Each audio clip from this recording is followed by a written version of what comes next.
Olá, tudo bem com você? Hoje eu vou começar aqui no canal um novo quadro, além dos que eu já tenho, né? Todos os dias reavivados por sua palavra. Eu comento ali o capítulo do dia e faço isso com muita alegria. Já há quase 10 anos participando desse projeto e agora gravando vídeos todos os dias com base aí na leitura, no capítulo do dia. Se você quer receber esses vídeos e textos, resumos de cada capítulo, mais algumas artes para compartilhar nas redes sociais, é só se inscrever nos meus canais, no Telegram ou no WhatsApp. Eu sempre deixo aqui na descrição dos vídeos do Reavivados, e nesse aqui eu vou deixar também os links de acesso para um canal no Telegram, no WhatsApp, e você pode então se inscrever e receber esses conteúdos todos os dias gratuitamente. É algo que eu faço voluntariamente aqui há anos já nas redes sociais, tá bom? Também gravo toda semana, ou quando dá pelo menos, o Notícias da Semana, com uma recapitulação dos principais posts, as principais matérias que eu escrevo e posto nos meus blogs criacionismo.com.br e outraleitura.com.br, além dos vídeos costumeiros com análises de coisas do momento, tendências, sempre com um olhar cristão, bíblico, profecias, criacionismo, enfim.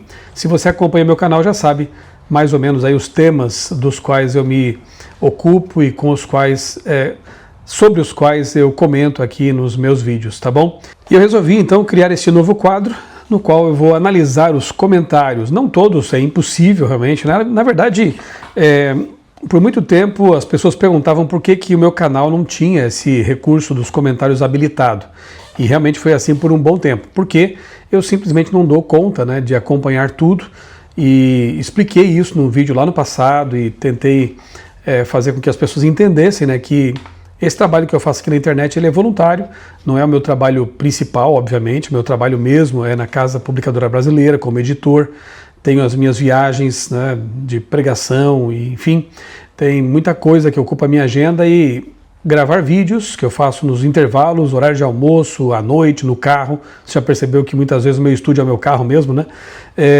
Toma tempo, e acompanhar comentários e respondê-los realmente é algo impossível, virtualmente impossível. Mas atendendo a muitos e muitos pedidos de pessoas que queriam fazer seus comentários, queriam reagir aos vídeos, eu decidi, algum tempo atrás, abrir então esse recurso aí, os comentários dos vídeos.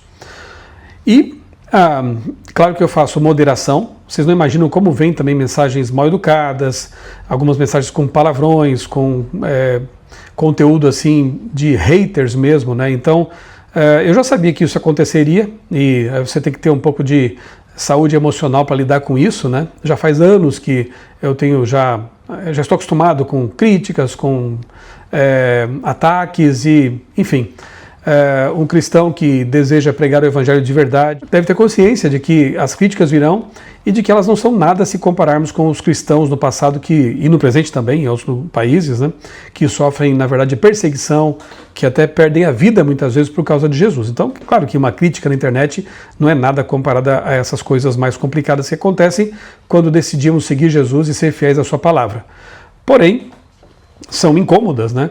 E eu não quero que meus leitores fiquem lendo certas coisas que eu recebo, então eu modero sim os comentários quando vem assim ofensas pessoais, palavrões, comentários baixos ou que ofendem outras pessoas, eu simplesmente não publico, eu deleto e acho que tenho direito de fazer isso como o proprietário do canal, né? Então, o que acontece? Os comentários que estão ali foram moderados, foram autorizados para publicação, e alguns com perguntas, com questionamentos, até com críticas, que eu não daria conta realmente de responder ali pessoa por pessoa, eu decidi então iniciar este quadro aqui de respostas aos comentários. Eu coleto esses comentários, né, pessoas que enviaram ali via canal, e vou fazer aqui alguns comentários rápidos em relação aos comentários que chegaram das pessoas, tá bom? Espero que com isso eu consiga satisfazer um pouco aí aqueles que fazem perguntas, aqueles que fazem questionamentos e até algumas críticas também, desde que não sejam críticas ofensivas, de baixo calão, coisa parecida, elas terão ali a resposta, né? A devida resposta aqui nesses vídeos, tá bom? Não sei qual vai ser a periodicidade também desse quadro aqui, desses vídeos, mas espero com isso responder algumas dúvidas que ficam ali no meu privado. Bom, eu já tenho feito também algumas vezes aqui nos quadros Notícias da Semana, Lição da Escola Sabatina, né, o resumo que eu faço semanal, apresento aqui a pedido também alguns livros que eu tive a alegria de escrever ao longo dos anos e são publicados pela CPB, a Casa Publicadora Brasileira. Aqui eu quero mostrar para você 3 livros criacionistas, tem outros também, né? Esse aqui é um livro infanto-juvenil, Expedição Galápagos, essa aqui é a versão em espanhol, mas tem também em português, Expedição Galápagos, com base nas 2 visitas que eu fiz ao arquipélago de Galápagos para pesquisas, e eu então escrevi uma história com personagens, um enredo, né, ambientado ali no arquipélago de Galápagos, com argumentos criacionistas ao longo da trama.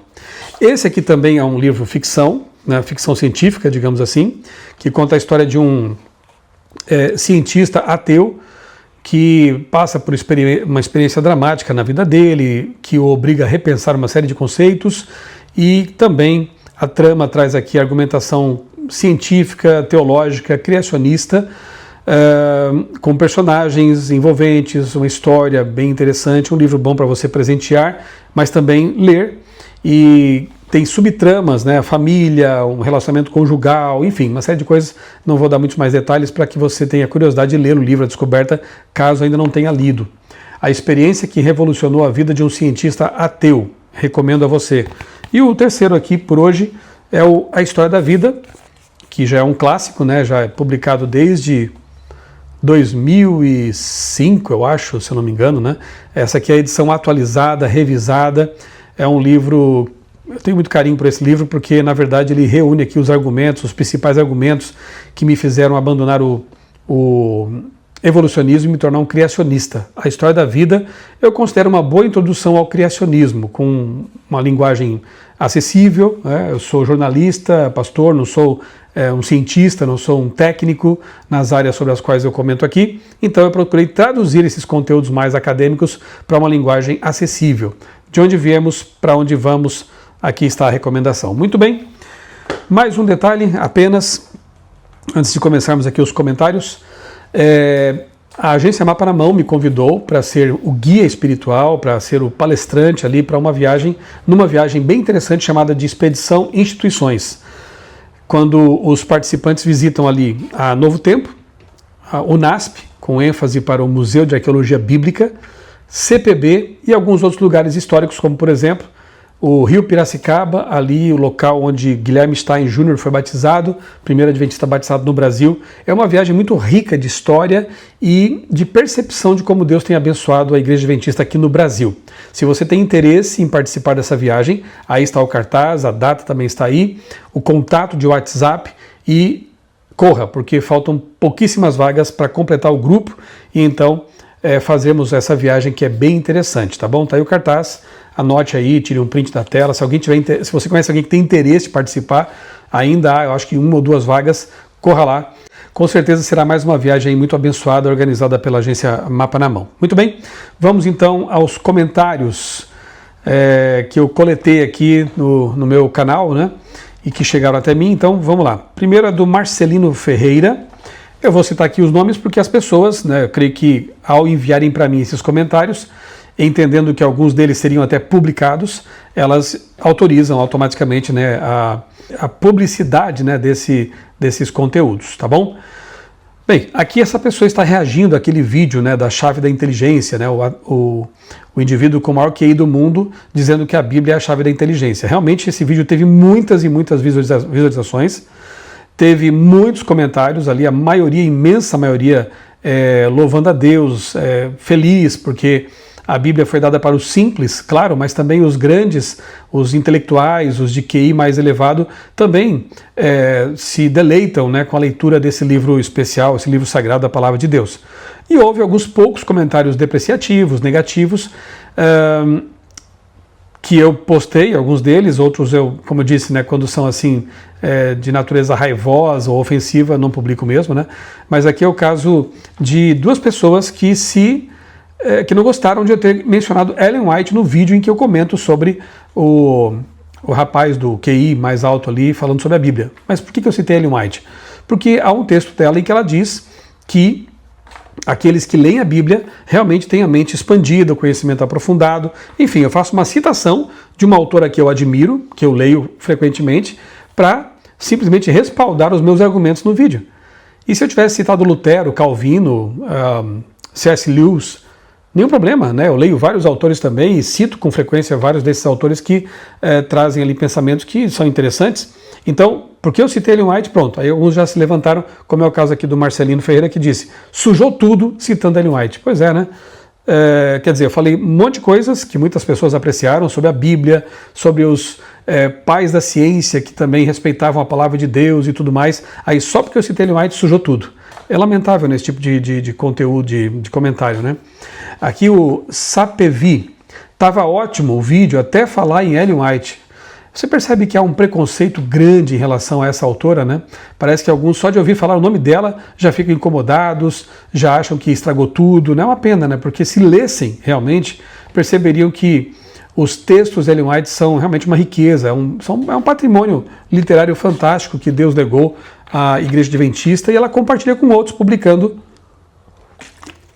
esses livros, esses textos que, como eu disse, eu já leio há mais de 30 anos e tenho sido grandemente abençoado por essa leitura. Geralmente fala mal quem não lê, quem não conhece. Então, só posso lamentar esses dois comentários aqui, né? Ainda comentando aqui o vídeo, né, do rapaz com QI alto que indica a Bíblia como fonte de sabedoria, de inteligência, Maria Helena 2846 diz assim: pelo que sei, o problema da Bíblia não é a Bíblia, e sim conforme suas traduções. E eu questiono, antes da Bíblia, como a humanidade se contatava com o saber divino? A segunda questão é bem interessante. A primeira revela um pouco de falta de conhecimento, né, de que, na verdade, os originais, né, o texto original, hebraico, grego, aramaico, ele é disponível, nós temos como ler esses textos, né, estão preservados, milhares e milhares de cópias desses textos existem, né, e aí o pessoal da crítica textual compara, estuda, né, esses materiais. É uma área de pesquisa bastante séria, né? E as traduções são traduções, né? Nenhuma tradução é perfeita, obviamente. Traduções muitas vezes acabam interpretando algumas coisas, né? E mesmo quando você verte um texto de uma língua para outra, você pode perder alguns elementos que são próprios da língua original. Isso é conhecido por todos, né? Ou deveria ser, pelo menos. E é o que a gente pode fazer como leitores do português, é comparar traduções, ter boas traduções. A Bíblia de Jerusalém, por exemplo, a Bíblia Nova Almeida Atualizada, que é a que eu tenho usado mais recentemente, uma nova tradução com base nos originais. Nós temos a Almeida Revista Atualizada, nós temos Revista Corrigida, temos a Bíblia, a Nova Versão Internacional, enfim. É interessante ter mais de uma versão para você, tradução para você ir comparando também os textos. E, claro, o ideal seria ler o texto grego, hebraico, aramaico, né, original. Nem todos têm acesso a isso, nem todos conseguem ler o texto original. Então, as traduções são uma bênção, obviamente. Então, sempre tendo em vista que traduções têm suas limitações, mas, com certeza, Deus também esteve e está por trás desse processo para que a Bíblia se torne acessível a todas as pessoas nesse planeta. Então, não é um problema. Na verdade, traduções são uma solução, né? São uma boa coisa. Como Deus se comunicava, então? Eu entendo que essa é a pergunta, né? Antes de haver Bíblia. Ora, se você ler a Bíblia, você já sabe disso, né? Deus sempre usou profetas, mesmo antes de Moisés começar a redigir o texto sagrado, Deus já usava seus profetas, como Noé, por exemplo, antes da Bíblia, né?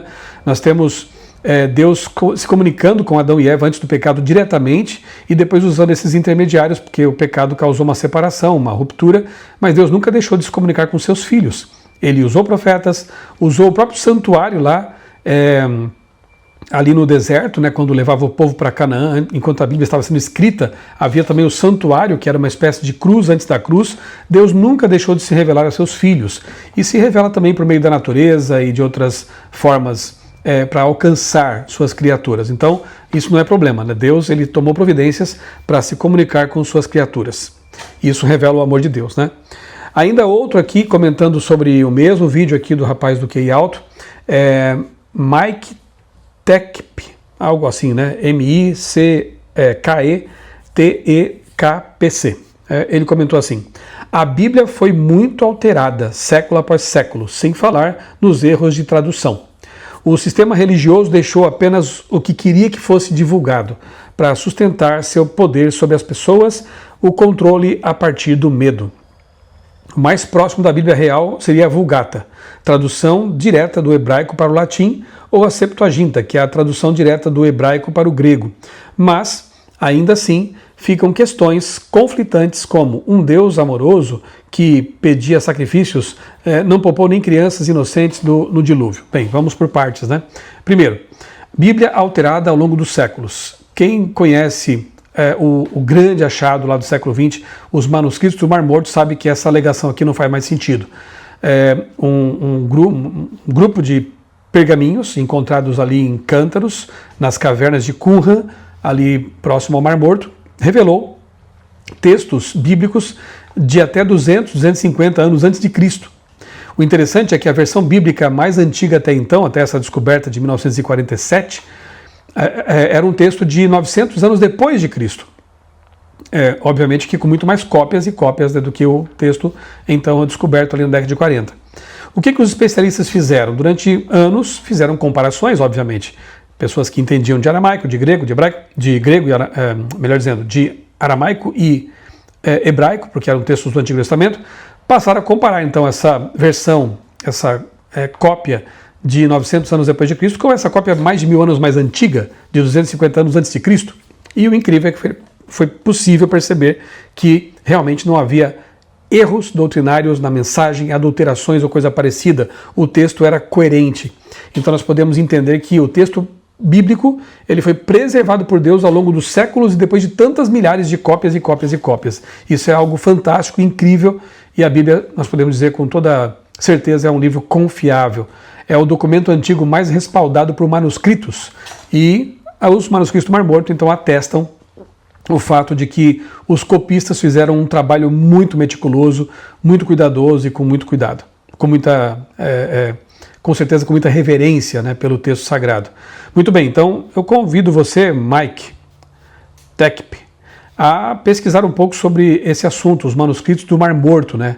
Erros de tradução. Como eu disse, traduções não são perfeitas, alguns erros eles passam, eles são depois corrigidos, né, com o tempo, por especialistas. A Bíblia, sempre que uma tradução nova é publicada, muitos especialistas se debruçam sobre ela, mandam sugestões para a Sociedade Bíblica Brasileira, por exemplo, para que haja correções e detalhes sejam o texto seja sempre aprimorado, né, a tradução. Então, realmente não se sustenta também esse argumento para querer invalidar a palavra de Deus, né? O sistema religioso deixou apenas o que queria que fosse divulgado, mas que sistema religioso seria esse, né? Alguns dizem que a Igreja Católica foi quem produziu a Bíblia para poder enganar as pessoas. Então, se ela fez isso, foi um tiro no pé, porque a Bíblia fala contra imagens, fala que o sábado é o dia do Senhor, fala que só Jesus é o nosso intermediário, nosso mediador e não papas, não seres humanos. Enfim, fala contra a imortalidade da alma. A Bíblia não é um livro católico, não é um livro dessa ou daquela religião, é um livro de Deus. E antecede em muito a própria criação, né, estabelecimento de igrejas cristãs. É óbvio isso para qualquer pessoa que tem um pouquinho de conhecimento. O texto do Antigo Testamento ele é muito mais antigo do que a Igreja Católica, do que igrejas protestantes, né? Então a Bíblia já existe muito tempo antes de haver igreja. É só um detalhe aí que precisa ser consertado aqui, né? A Vulgata. A Vulgata é uma tradução, né, de Jerônimo dos originais, grego e hebraico, para o latim. De fato, é uma tradução feita diretamente dos originais, mas não é só ela. Existem várias outras traduções que foram feitas diretamente do texto original, né, do grego e do hebraico. Então, não dá para dizer que é o mais próximo da Bíblia real, né, porque existem outras boas traduções feitas a partir do texto original. Questões conflitantes, como Deus amoroso pedindo sacrifícios. Deus não pediu sacrifícios humanos, né? Apenas um teste foi feito lá com Abraão e Deus impediu, porque era apenas um teste, como eu disse, e os sacrifícios eram de animais que representavam Jesus. Culturas pagãs é que pediam sacrifícios humanos. E com relação ao assunto ali dos, entre aspas, genocídios cananeus, né? Quando o povo de Deus ele vai lá e destrói alguns povos, é bom lembrar que os povos que estavam ali na região de Canaã e que foram destruídos pelos hebreus como instrumento de Deus numa teocracia, eram povos pagãos que tiveram séculos de tempo ali para se arrepender e mudar de suas práticas, que envolviam, aí sim, sacrifícios humanos, sacrifícios de crianças a deuses pagãos, falsos deuses, portanto, cultos orgiásticos e uma série de coisas terríveis que esses povos praticavam. E Deus deu tempo de misericórdia para eles, como também deu a Sodoma e Gomorra, também concedeu aos antediluvianos, e finalmente ele interveio, neste caso aqui específico, por meio de Israel. E teve que, infelizmente, eliminar esse câncer para que ele não se espalhasse pelas outras terras, pelo mundo, enfim, não houvesse mais solução como não houve no tempo do dilúvio. Chegará o tempo em que Deus também vai intervir por ocasião da volta de Jesus, e todos aqueles que tiveram consciência do que ia acontecer, que sabiam que deviam se arrepender de seus pecados e mudar de vida, não fizeram isso, rejeitaram os apelos de Deus, infelizmente terão que dar contas também, e finalmente o pecado e os pecadores que se agarrarem ao pecado serão destruídos. É o que a Bíblia ensina. A porta da graça, como esteve aberta para os antediluvianos, para o povo dos vales ali de Sodoma e Gomorra, para o pessoal de Nínive, que naquele momento ali, quando Jonas pregou, se arrependeu, para o povo de Jericó, ali Raabe e sua família se arrependeram também, aceitaram a salvação e foram salvos. Deus oferece salvação sempre. Mas aqueles que rejeitarem todas as oportunidades terão que arcar com as consequências disso. Então, é isso que eu poderia dizer para você, Mike, tá bom? Sandra Maria, ela comentando aqui um vídeo meu do Reavivados por Sua Palavra, que foi o capítulo 9 de Números, a jornada da dependência. É um trabalho voluntário que eu faço com muita alegria, todos os dias soltar esses vídeos, resumindo o capítulo do dia, com a intenção de motivar as pessoas a lerem a Bíblia. Muito bem, aí nesse dia a Sandra Maria, ela disse assim: se realmente fosse reavivado pela palavra, não estaria nem de boné, quanto mais apoiar as heresias e apostasias. Misericórdia. Bom, Sandra, eu só posso te perguntar uma coisa antes de comentar do boné, mas não é boné, isso aqui é boina, tá?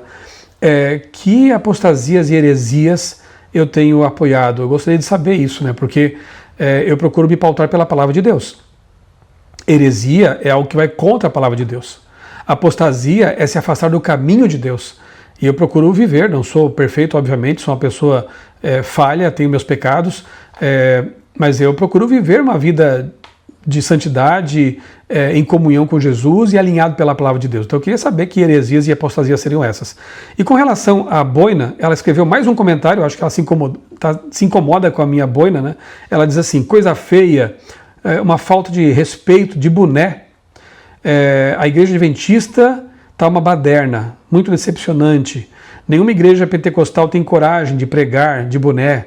Os mesmos sabem e respeitam a Deus, com D minúsculo, Eu poderia dizer também assim: você foi tremendamente desrespeitosa com Deus agora ao escrever com D minúsculo, tá?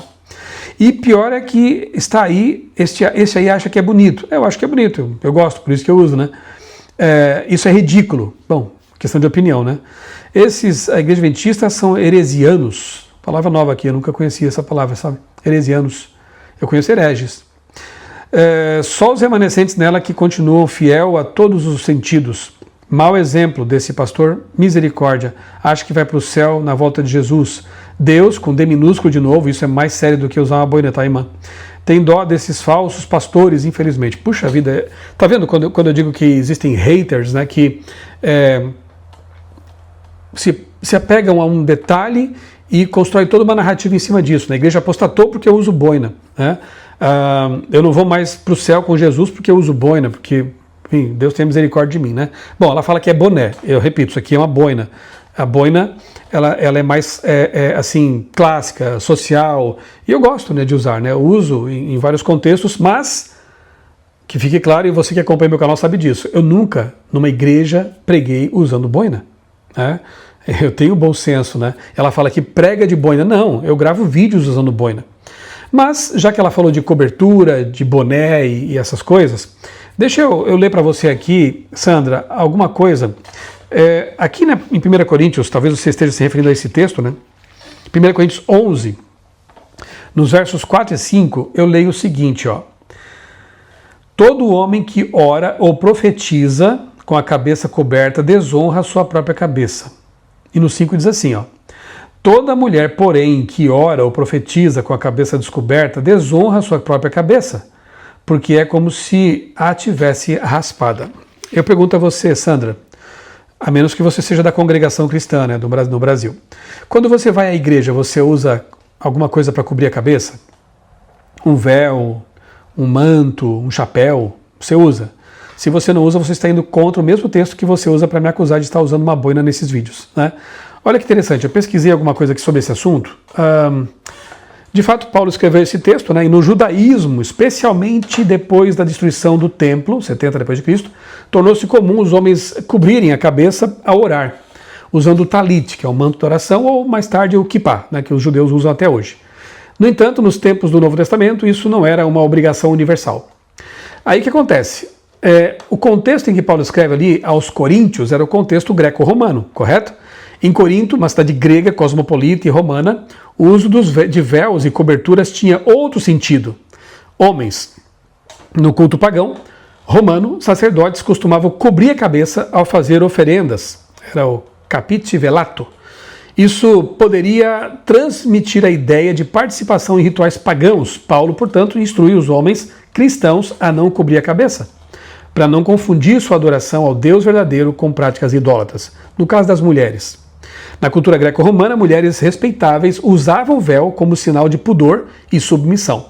Não usar o véu poderia ser visto como rebeldia ou até associação à prostituição cultural. Por isso, Paulo recomenda que as mulheres usem na adoração esse véu, né, a cobertura, como símbolo de respeito e ordem. Então, o princípio espiritual por trás da instrução de Paulo. Paulo não está simplesmente criando regras culturais arbitrárias, mas defendendo, primeiro, distinção clara entre o culto cristão e os rituais pagãos. Segundo, ordem e respeito nos papéis dentro da adoração. Terceiro, reconhecimento de que a adoração deve exaltar a Cristo, não reproduzir costumes idólatras. Então veja só, Sandra, é uma questão cultural. Nós poderíamos, então, se nos apegássemos ao texto em que Paulo diz assim, mulheres, fiquem caladas na igreja. Seria pecado, então, mulheres hoje pregarem, né? Seria estranho saber que há profetisas, né? Mulheres na Bíblia mesmo que ensinaram também. Então, ali, especialmente em Corinto, era uma igreja com muitos fatores de complicação, né? Mas o que fica como... Nós sempre temos que pensar assim, qual é o princípio por trás da orientação? Porque algumas orientações são culturalmente condicionadas. Por exemplo, vou dar um exemplo aqui de Ellen White, né? Ellen White, no tempo dela, disse que não era conveniente que os irmãos tivessem bicicleta.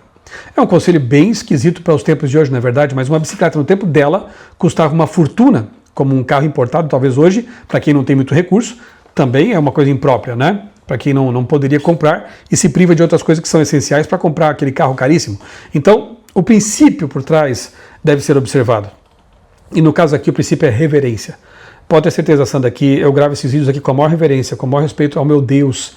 E o fato de estar usando uma boina, eu creio que não infringe esse conselho paulino, assim como não infringe você orar sem o seu véu, né, sem a sua cobertura hoje, no século XXI, mas sabendo que o princípio tem que ver com reverência, com respeito, tá bom? Mas eu respeito a sua opinião, se você não gosta, se você acha isso aqui feio, né? Tá tudo certo, não vou criar caso por isso, né? Eu gosto, eu acho interessante, eu acho clássico. Então, tá aí, é o que eu poderia te dizer, tá bom, Sandra? No vídeo, o menino revela a verdade sobre as profecias. Recentemente, na minha igreja aqui em Tatuí, um garotinho de 10, 11 anos, o Daniel, pregou um sermão fantástico, uma mensagem poderosa sobre profecias, né? E com muitas informações, uma oratória assim muito clara, enfim, claramente o menino foi usado por Deus.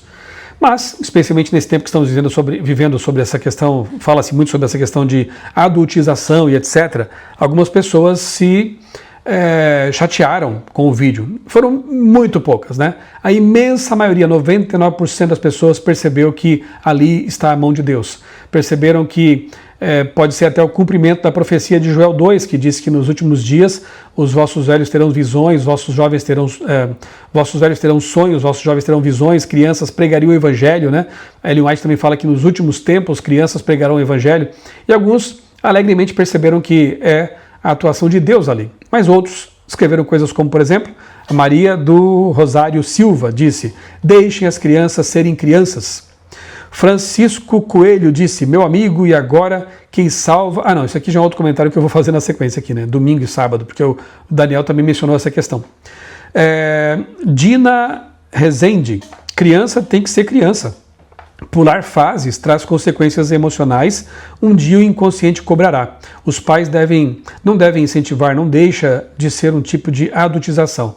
Gente, antes de eu postar esse vídeo, eu conversei com os pais. Eu enviei uma mensagem, pedi autorização primeiramente para postar esse vídeo no meu canal. Eu acho que isso é o mínimo que qualquer pessoa deve fazer quando vai usar conteúdo de um outro, né? Ter essa autorização. E perguntei alguma coisa também sobre a realidade dele, sobre a vida dele. E olha, é uma criança perfeitamente normal. Ele brinca, ele se chateia com algumas coisas, ele frequenta a escola, ele tem amigos, ele tem hobbies. É uma criança que vive como uma criança normal. Só que tem um detalhe, ele é apaixonado pelas profecias, pela Bíblia Sagrada. Inclusive, os pais me explicaram que isso começou em grande medida, claro que com eles, como pais, né, desde cedo, o que os pais cristãos têm que fazer, né, ensinar as crianças no caminho que devem andar, fazer o culto, apresentá-las à Bíblia, ir à igreja com elas, enfim, para que elas tenham esse conhecimento já desde cedo. Mas olha o papel das professoras da escola sabatina.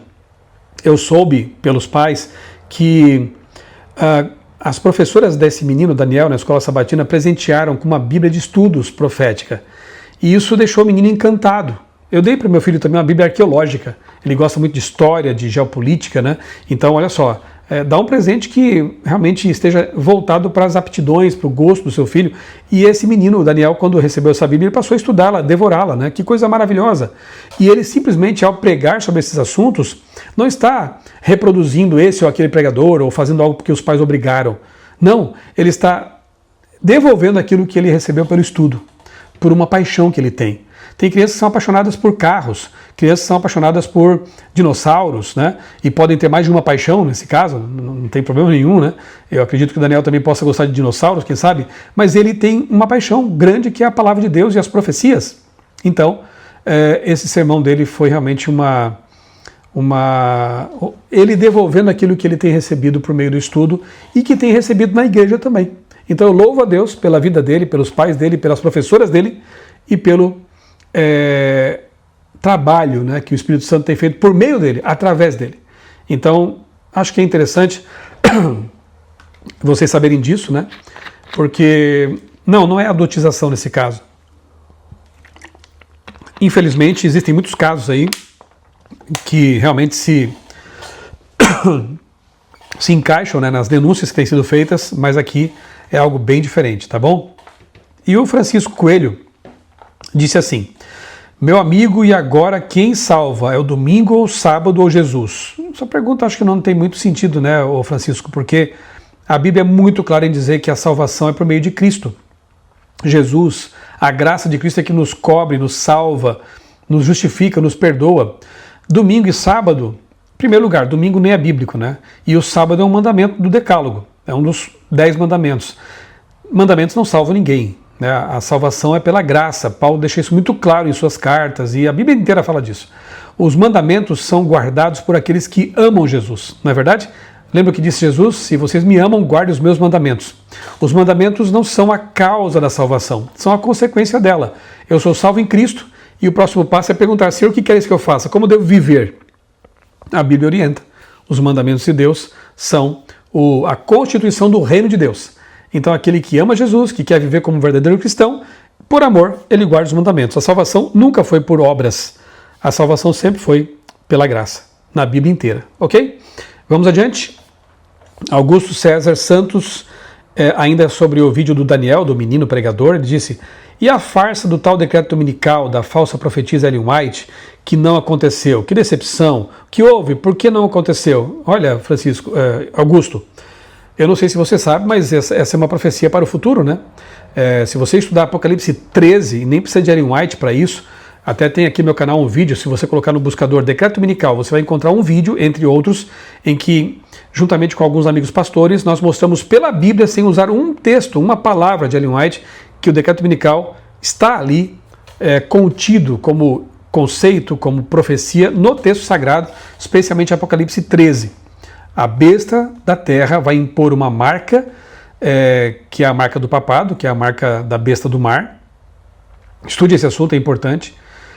E aqueles que não se submeterem a essa união das bestas, e Babilônia grande, aí, enfim, eles vão sofrer uma sanção comercial, porque não será possível a eles comprar nem vender.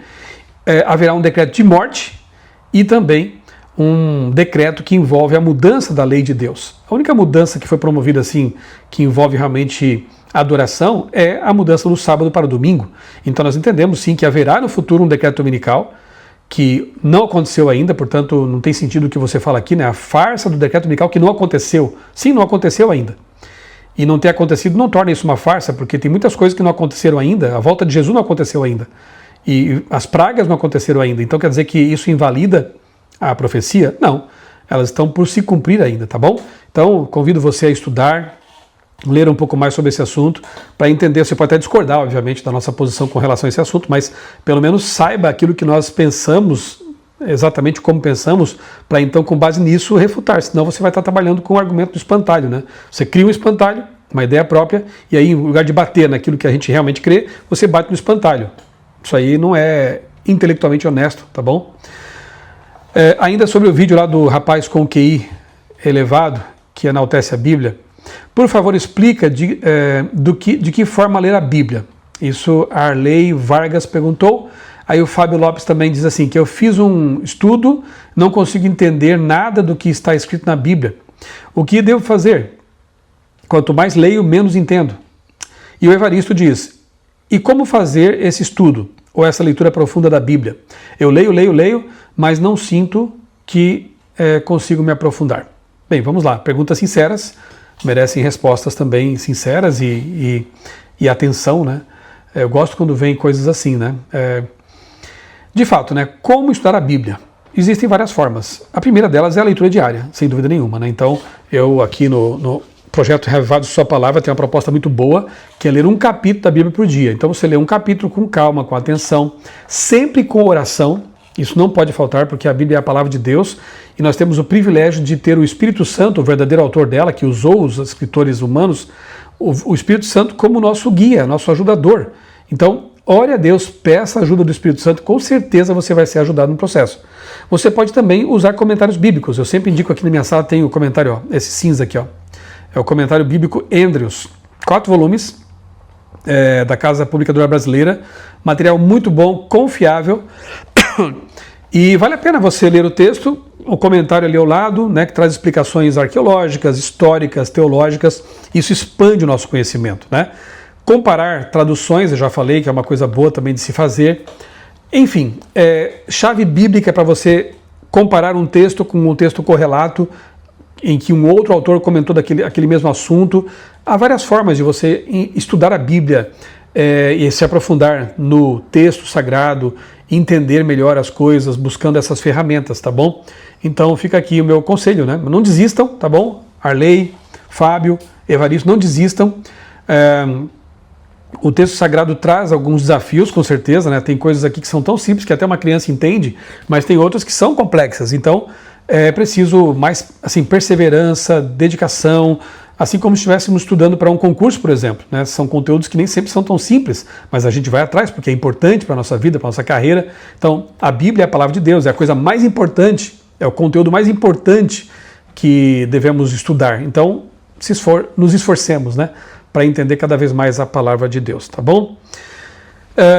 Paulo Capra, estranho a fonte de sua inteligência, principalmente pelas muitas alterações que este livro sofreu, a Bíblia.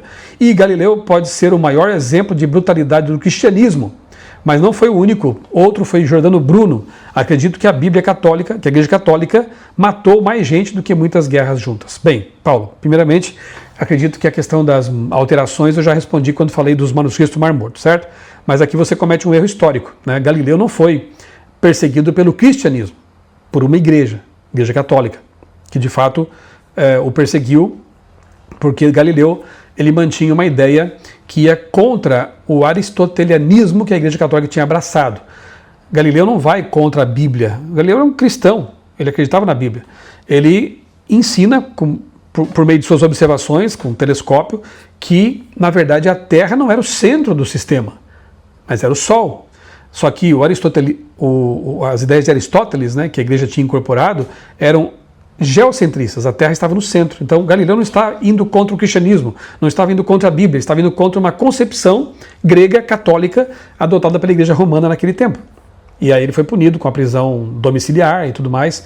300 anos depois, o Papa, acho que João Paulo II, não me recordo agora, um Papa mais recente, enfim, ele absolveu Galileu, depois de morto fazia 300 anos. Então, por favor, Paulo, corrija, né, esse conceito.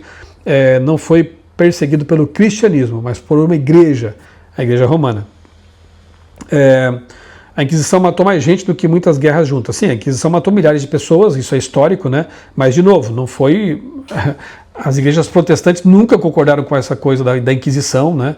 Outros religiosos, até católicos também, se opunham com certeza a esse tipo de tribunal que matava, perseguia, prendia pessoas que eram discordantes, né, dos dogmas católicos. Então, de novo, não foi o cristianismo. A Inquisição não é cristã. A Inquisição foi criada, mantida pela Igreja Romana, tá bom? Adiante aqui, JC. Se um índio numa tribo isolada do mundo clamar a Deus por sabedoria, Deus enviará uma Bíblia para ele. Bom, de fato, muitas tribos têm recebido a Bíblia, né? Inclusive tem um vídeo que eu sempre mostro em minhas palestras sobre a Bíblia, muito emocionante, em que uma tribo africana finalmente recebeu o texto sagrado na língua deles, né? Um grupo de cristãos se uniu ali, traduziu o texto para a língua, para o dialeto daquela tribo. Eles ficaram muito emocionados e muito felizes. Deus pode enviar um missionário, pode enviar a Bíblia em papel e tinta, pode enviar uma Bíblia em forma de pessoa, né, para pregar o Evangelho, como tem feito com muita gente. Deus pode usar muitos meios para alcançar as pessoas na realidade delas. Eu creio nisso, eu sei que isso acontece, conheço muitas histórias, portanto, JC, vamos confiar em Deus, porque Ele tem seus meios de alcançar as pessoas com a mensagem de salvação. Vamos lá, adiante, Jojo, aí comentando o vídeo em que assim que o Papa Leão XIV foi eleito, eu gravei um vídeo, o primeiro Papa norte-americano, e o Jojo comentou o seguinte nesse vídeo: esses pastores estudiosos como são, sabem no fundo que a Igreja Católica é a Igreja do Nosso Senhor Jesus Cristo. Só não admitem isso por teimosia, por preferirem ficar presos em teorias e pelo impacto social e econômico que sofreriam.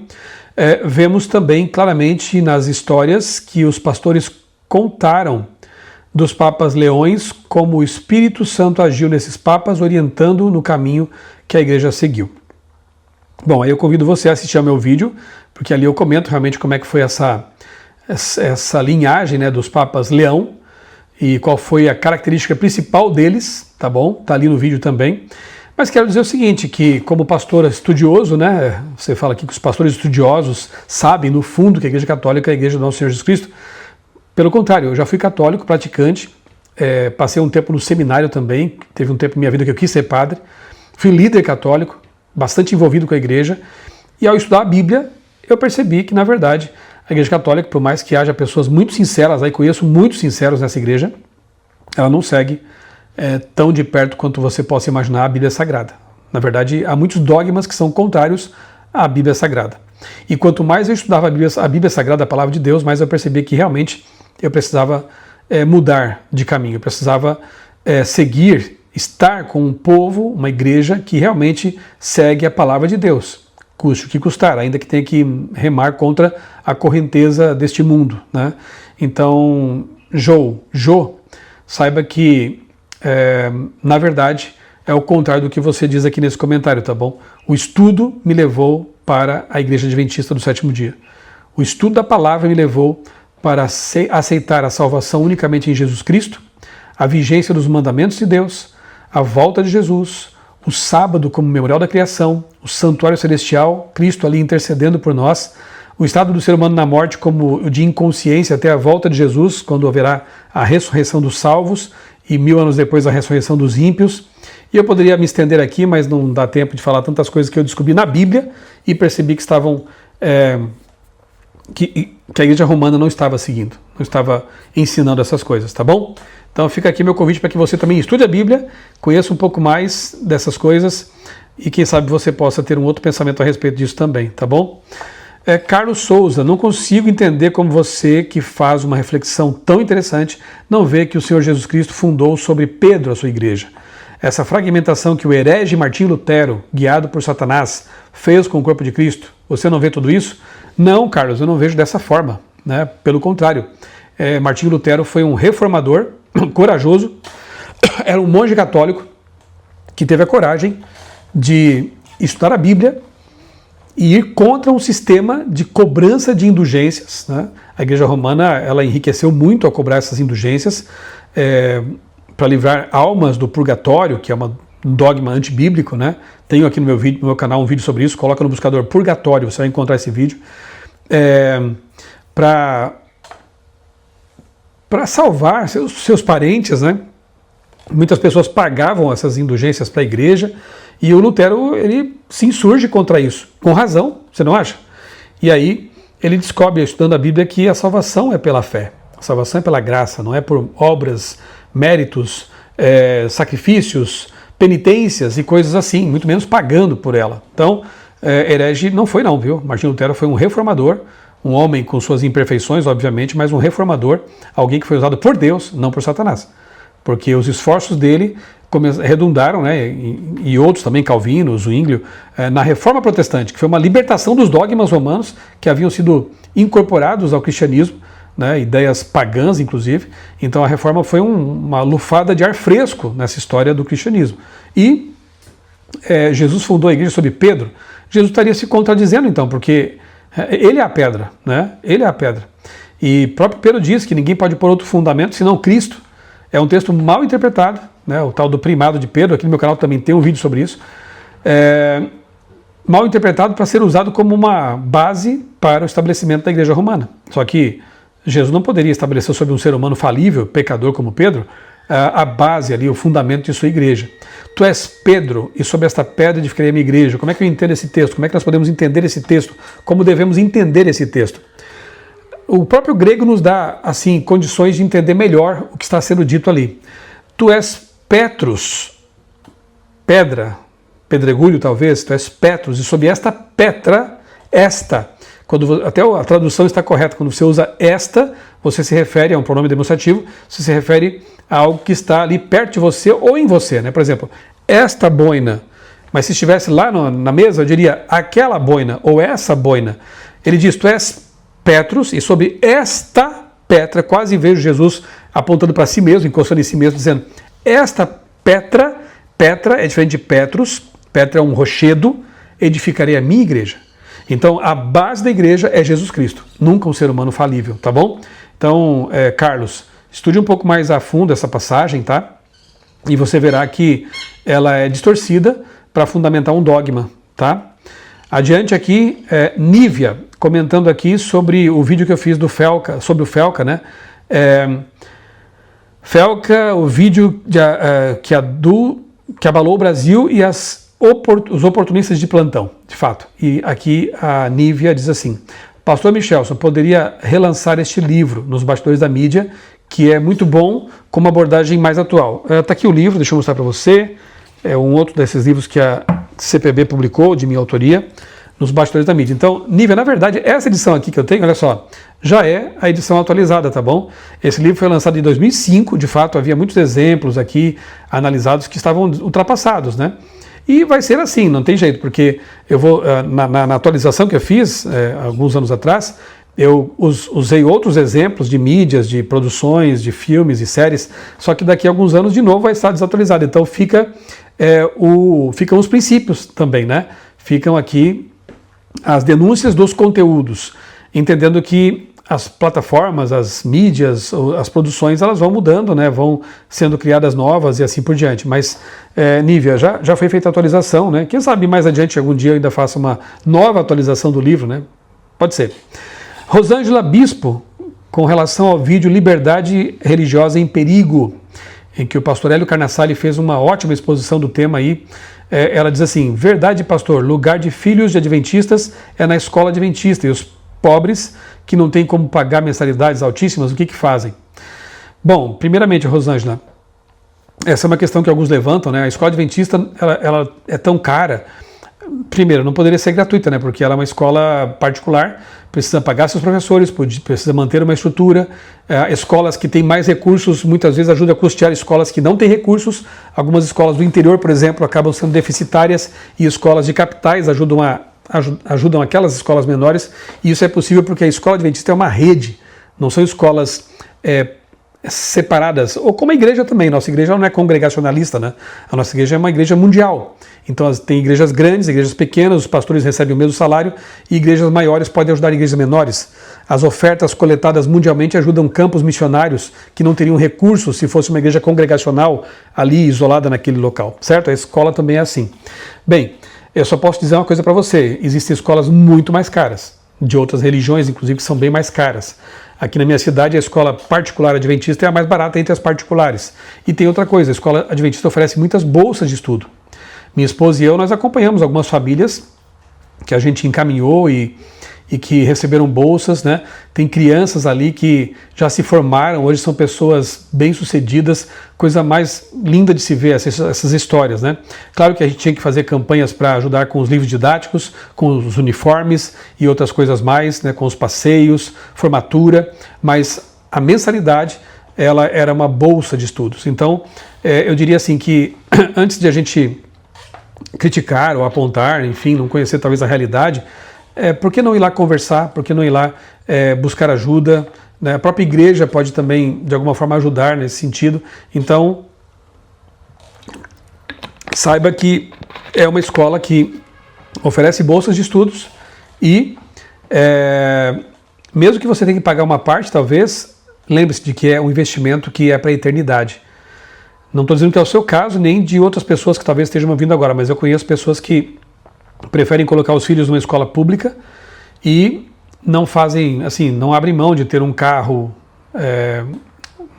novo, uma boa casa e gastar com outras coisas, sendo que o filho na fase escolar deveria ser a prioridade máxima de um casal, de uma família cristã, né? Então, talvez seja uma questão também de prioridades, enfim, são muitas as questões, mas uma coisa é certa: se a pessoa tem um desejo sincero de dar uma educação cristã para o seu filho e colocar isso nas mãos de Deus e fazer a parte dela, ir atrás, eu tenho certeza que Deus abre as portas, porque eu já vi muitas histórias assim, conheço muitas pessoas assim, que foram abençoadas, beneficiadas, pagaram o preço, tiveram que fazer um esforço, mas os filhos foram formados na educação cristã, na melhor que existe, na educação adventista, tá bom?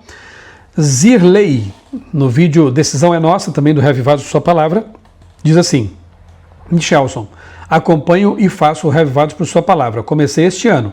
Complemento meus estudos com o comentário bíblico adventista, o Andrews, e seus vídeos no YouTube. Obrigado pelo material disponibilizado sempre. Mas hoje eu venho aqui para te perguntar que coleção colorida é essa na sua mesa, no lado esquerdo da imagem. Vamos lá. Aqui atrás, na verdade, é um balcão, né? Minha mesa fica aqui à minha direita agora, e lá atrás, e aqui é o meu escritório, né? Eu sempre gravo os vídeos aqui no meu escritório no horário de almoço, em horários que não sejam do meu expediente, né? Como é agora. Agora é 13h, estou aqui gravando esse vídeo, né? É sexta-feira, e é quando o escritório fica tranquilo, né? No horário do almoço, o telefone não toca, então aqui estou na minha sala, tá bom? Às vezes eu gravo em casa, né, na minha biblioteca, ou no meu carro também, como eu já disse, né? São os meus estúdios, entre aspas. Aqui atrás eu tenho o comentário bíblico Andrews. Aqui, deixa eu mostrar aqui. Aqui tem a Arca de Noé, né? Que é um presente que me foi dado lá pelo Shekinah Artesanatos, recomendo a vocês. A Arca de Noé com o verdadeiro Arco da Aliança, né, com as 7 cores, o Arco da Aliança na Bíblia. Aqui você sempre vê que as capas mudam porque eu coloco a edição da revista Vida e Saúde do mês, a revista com a qual eu trabalho, né, sou editor dessa revista. Aqui a lição dos jovens, aqui a minha esposa querida, que eu faço questão de estar sempre nos meus vídeos, está sempre aqui sorrindo para mim, né? E aqui do lado, então, nós temos o comentário bíblico Andrews. É o melhor comentário que eu poderia indicar para vocês, tá? Aqui é a série Darcon, da Unas Press. É uma coleção de livros sobre Daniel Apocalipse fantástica, produzida pela Unas Press, a editora do NASP. Aqui são 2 comentários Wiersbe, né? São comentários resumidos, né, do Novo e do Antigo Testamento. É um bom material também. E aqui, acho que é essa aqui que o Zirley, né, ou a Zirley, está perguntando, né, que coleção é essa colorida? Está aqui, ó. São Bíblias, Bíblia em hebraico, Bíblia grega, a Vulgata latina, tá? são as minhas versões originais da Bíblia, tá? Que eu consulto de vez em quando para fazer meus estudos. E aqui em cima do balcão alguns souvenirs de lugares por onde eu já passei, para os quais eu viajei, fui em missão, fui pregar, fui visitar, tá bom? Resumindo, são essas coisinhas que estão aqui no meu cenário, tá bom, Zerlei? Obrigado aí pela pergunta, tá? Maria Lúcia Zerbra, aí já é um nome muito grande aqui, mas enfim, Maria Lúcia, ela diz assim, muitos usam a Bíblia para manipular as pessoas. É verdade, infelizmente existe isso, né? Falsos pastores, falsos pregadores. O próprio diabo conhece muito bem a Bíblia e usou a Bíblia contra Jesus lá no deserto, né? Estão usando a fé para induzir as pessoas na violência política. Jesus Cristo era contra a violência e as armas. Muitos que leem a Bíblia interpretam para usar e manipular os outros. Acho que estamos no fim dos tempos, pois na Bíblia fala sobre os falsos profetas dos finais dos tempos. Está cheio deles usando a seu benefício próprio. Acho que é mais ou menos isso. E é verdade, eu concordo com você, Maria Lúcia, porque infelizmente pessoas com interesses políticos, outros interesses, instrumentalizam muitas vezes a Bíblia e a usam. Tanto à esquerda quanto à direita isso acontece, né? Nós temos a teologia da libertação, que é uma instrumentalização marxista da Bíblia. Temos a teologia do domínio, que é uma instrumentalização mais à direita da Bíblia, né? Pessoas que se identificam como conservadoras, de direita, enfim. Todo tipo de instrumentalização política, ideológica da Bíblia, infelizmente, vai contra a vontade de Deus, né? Nós temos que pregar a palavra de Deus como ela é e não contaminada por essas ideologias e interesses pessoais, né? Infelizmente há pastores, há líderes, há políticos que com seus interesses pessoais usam da Bíblia e da religião para ou ganhar dinheiro ou para conseguir influência, e essas coisas são muito tristes, né? Não deveria ser assim. Nós deveríamos pregar o evangelho puro e simples para salvar as pessoas, para que elas tenham a oportunidade de conhecer Jesus e se preparar para a vida eterna. Vamos lá, Hugo Che, aqui tem um número no meio, nem sempre dá para saber o que é o sobrenome, né? Porque as pessoas colocam também alguns codinomes aqui, né? Mas é Hugo, né? Hugo diz assim, não existe uma pessoa com o maior QI do mundo, pois os testes nem conseguem medir o QI acima de 161. Não, este não é uma das pessoas mais inteligentes do mundo. E não, nenhum homem inteligente disse que um livro antigo de fábulas e mitologias é a chave da inteligência. Bem, Hugo, eu não sei também te dizer se os testes de QI são assim tão confiáveis, não sou especialista nisso, né? Enfim, de qualquer forma, o rapaz lá da Coreia é muito inteligente e ele disse que a Bíblia é a fonte da sua inteligência. Eu achei interessante isso e quis comentar essa notícia, tá? Embora eu saiba também que a Bíblia é um livro para pessoas simples, para todo tipo de pessoa, ela é o livro de Deus para os seres humanos, né? Eu aproveitei apenas um gancho ali jornalístico para fazer comentários a respeito da importância da Bíblia para mim também, né?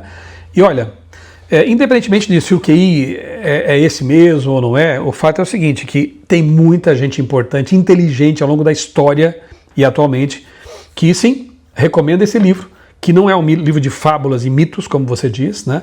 É um livro de histórias reais, respaldadas pela arqueologia. Então estude sobre isso, a arqueologia bíblica.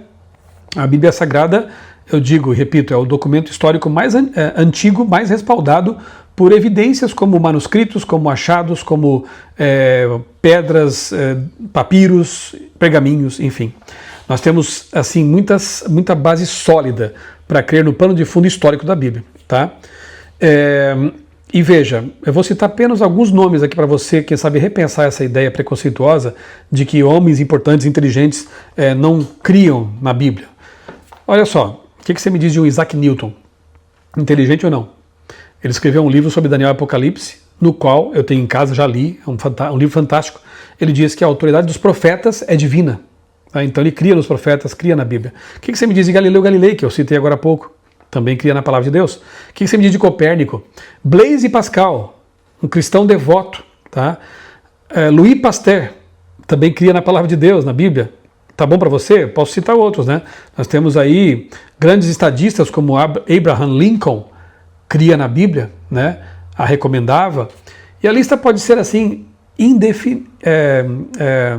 infindável. Né? Pode ser infindável porque muitas pessoas de mente larga, de nobreza, de espírito, de grande inteligência, sim, criam e se pautavam pela Bíblia Sagrada. Então esse argumento não se sustenta, né? Existem ateus inteligentes, cristãos inteligentes, enfim, não é isso que recomenda a Bíblia, é claro, você tem que ler, você tem que abrir o coração para a mensagem de Deus e pedir ao Espírito Santo ajuda para ser salvo e encaminhado nos princípios de Deus. O propósito da Bíblia não é só dar inteligência, mas é dar a nós, é oferecer a nós todos a salvação, né? Esse é o principal propósito da Bíblia Sagrada. Mas dizer que pessoas inteligentes de fato não leem a Bíblia é realmente desconhecer a história. E tentar descredibilizar esse coreano, né? Porque ele é muito inteligente. E qual o problema? Ele vê na Bíblia a fonte, a chave da sua inteligência, né? Eu concordo com ele nesse aspecto, com certeza.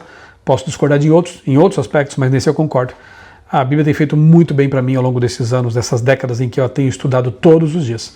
Então eu recomendo a vocês também, tá bom? Tem outros comentários aqui, mas eu acho que esse vídeo já ficou extenso demais. Eu vou deixar então. Tem vários aqui comentando aquele vídeo do pastor Mocelin e tal, mas eu preciso de mais tempo, eu vou deixar para um próximo vídeo, tá bom?